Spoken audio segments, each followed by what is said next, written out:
In my last video, I mentioned how I was working on the new Master Grade Gym Sniper. This actually turned out to be my first full repaint Gundam model kit project in close to a decade. I think the last one I did had to have been probably one of my Gelgoogs or something from that era, circa 2008 or 2009. So yeah, it's been a little while. But yeah, I was working on this thing and I was using a new technique that I kind of heard a little bit about and wanted to try out. It was to create camo netting with gauze. I showed a couple of the strips of gauze that I had dyed in the last video, but it turned out really, really well. I finished it off. It's not 100% finished. I got to do a little bit of trimming on a few bits and pieces. I want to do a little bit of touch-up paint here and there, but I think, turned out really, really well. Yeah, I think it looks fantastic.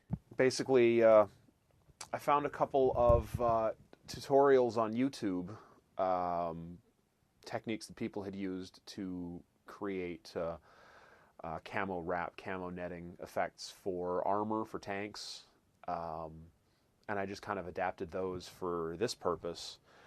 And I think it looks great. You know, in terms of scale, I don't think it is quite right. Like, I think it's a bit. The size isn't perfect. Like, the scale wise, it'd look better if this was closer to about 48 scale than 100 scale. But nevertheless, you know, I'm not in this for strict accuracy. I never really have been. I mean, scale accuracy in Gundam is kind of silly to begin with. But you know, I just wanted to make something that looked neat, and I think that I have succeeded. I'm pretty happy with it. So let's take a closer look.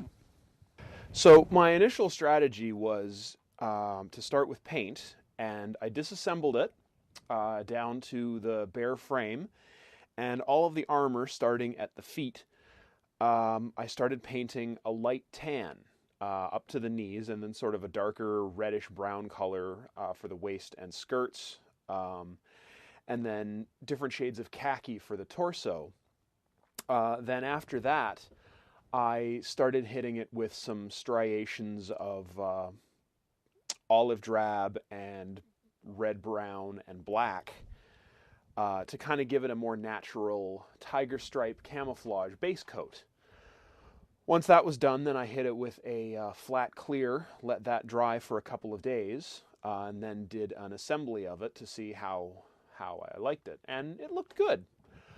But I had already done the test wrap of the rifle, and I really liked how that looked, so I wanted to give the rest of the model a try with that technique.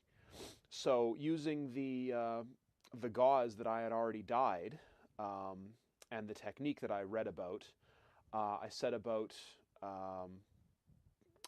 cutting it into pieces and figuring out where to put things.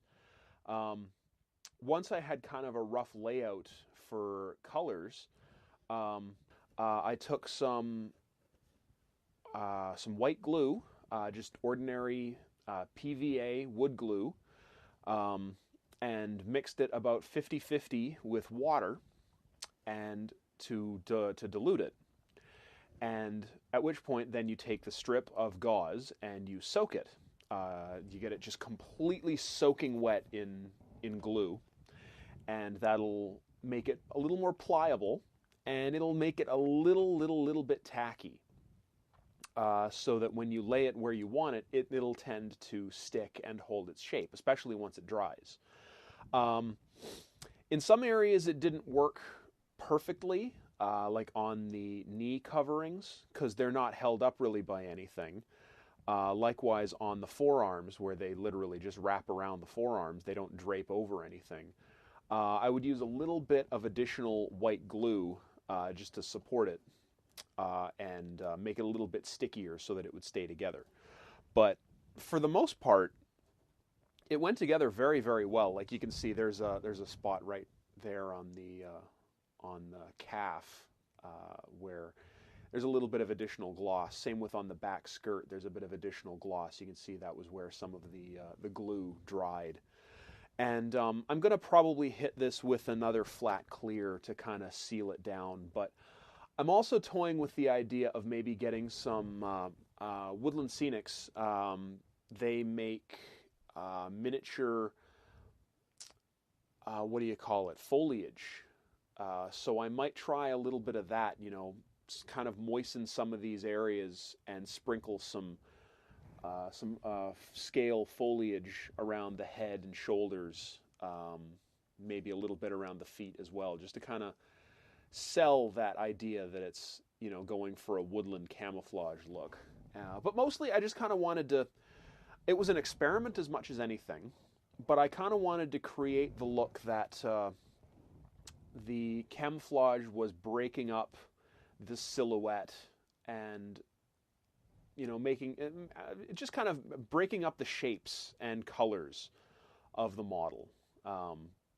But, you know, overall, I don't think I could be much happier with it, with how it's turned out, generally speaking. For my first Gundam repaint project in many years, I think it turned out very well, especially considering it only took me 2 or 3 days. So that's where I'm at with this guy. I'm very happy with him. I'm still toying with the idea of building a base, kind of a simple diorama for it. I haven't really done any real brainstorming for that though yet. But really, it's just probably going to be something maybe round, around this size. I kind of want to have a little bit of a slope to it, kind of a hill with a plateau and a tree. The shield might be braced up against the tree. It'd be standing next to it, or possibly kneeling in a firing pose. And then down in the lowland area, I want to have kind of a little stream. But that's going to be a little bit in the future. For now, I'm just going to stick it on the shelf as it is, and you know, move on to the next thing. And the next thing is something a little bit older, something I've actually built one of before. We're going to do an unboxing of this thing next. I built one of these back when they came out, close to 10 years ago. This is the EX White Base. So we're going to take a look at that probably tomorrow. So stay tuned. Thanks everyone out there for watching. Happy modeling.